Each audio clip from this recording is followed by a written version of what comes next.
Welcome to recipes in my way. இன்றைக்கி நம்ம அருமையான சுவையில் ஒரு வெரைட்டி ரைஸ் தான் செய்ய போகிறோம். ஹெல்த்தியான இந்த வெரைட்டி ரைஸை எல்லாருமே விரும்பி சாப்பிட்ற மாதிரி எப்படி செய்கிறது, இதுக்கு தேவையான பொருட்கள் என்ன பார்க்கலாம் வாங்க. பேனில் 5 வர மிளகாய் பெரிய சைஸாக இருந்ததுன்னா 3 போதும். 2 டீஸ்பூன் மல்லி, 2 டேபிள் ஸ்பூன் நிலக்கடலையை தோல் எடுத்து வச்சுருக்கேன். இதை போட்டுடலாம். அளவான தீயில் 1 நிமிஷம் இதை வறுத்துக்கலாம்.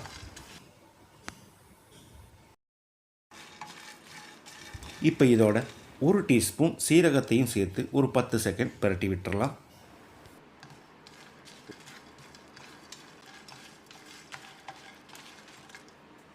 நாலு டேபிள் ஸ்பூன் தேங்காயை துருவி வச்சுருக்கேன். இதை போட்டு ஈரப்பதம் போகிற அளவுக்கு 1 நிமிஷம் மறுபடியும் ஃப்ரை பண்ணிக்கலாம்.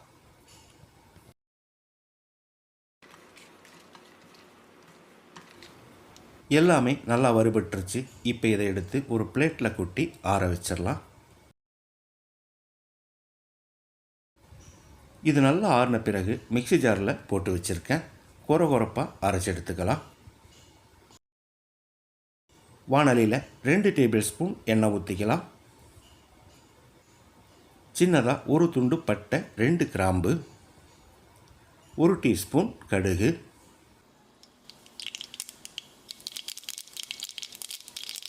1 டீஸ்பூன் உளுந்து பருப்பு, 2 டீஸ்பூன் கடலைப்பருப்பு,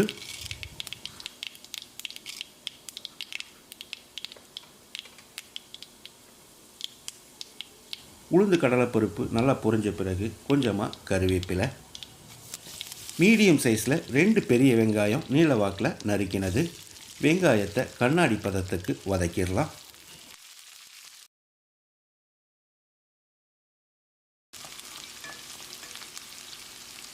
வெங்காயம் நல்லா வதங்கிடுச்சு.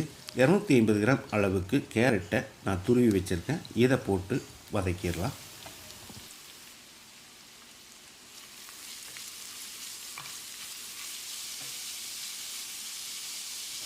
ஒரு டீஸ்பூன் உப்பையும் சேர்த்து கேரட்டை ஒரு 2 நிமிஷம் மிதமான தீயிலேயே வதக்கிடலாம்.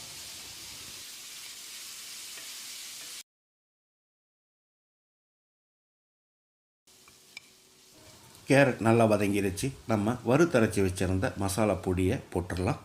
ஒரு 10-15 செகண்ட் இதை பிரட்டி விட்டுடலாம். வழக்கமாக கேரட்டை மட்டும் போட்டு பிரட்டுவோம். இந்த பவுடர் சேர்க்கிறதால நல்ல வாசனையாகவும் டேஸ்ட்டாகவும் இருக்கும். இந்த ஸ்டேஜில் சாதத்தை சேர்த்துடலாம். நான் 3 கப் சாதத்தை உதிரியாக வடித்து எடுத்து வச்சுருக்கேன். இதை போட்டு கலந்து விட்டுடலாம். ஸ்டவ்வில் தீயை குறைச்சி வச்சு 1 நிமிஷம் இதை நல்லா பிரட்டி விடணும். இந்த கேரட் சாதத்துக்கு சைடிஷே தேவையில்லை, அந்த அளவுக்கு டேஸ்ட்டாக இருக்கும். இந்த ஸ்டேஜில் உப்பு சரிபார்த்து போட்டுக்கலாம். நான் 1/2 டீஸ்பூன் உப்பு சேர்க்கிறேன். கூடவே மல்லி இலையும் தூவி கலந்து விட்டு இறக்கிடலாம். அருமையான சுவையில் ஹெல்த்தியான இந்த கேரட் சாதத்தை இதே அளவுகளோடு நீங்கள் செய்து பாருங்கள். இந்த வீடியோ பிடிச்சிருந்தா லைக் பண்ணுங்கள், கமெண்ட் பண்ணுங்கள், ஷேர் பண்ணுங்கள். சப்ஸ்கிரைப் பண்ணாதவங்க சப்ஸ்கிரைப் பண்ணுங்கள். மறக்காமல் பெல் பட்டனை கிளிக் பண்ணுங்கள்.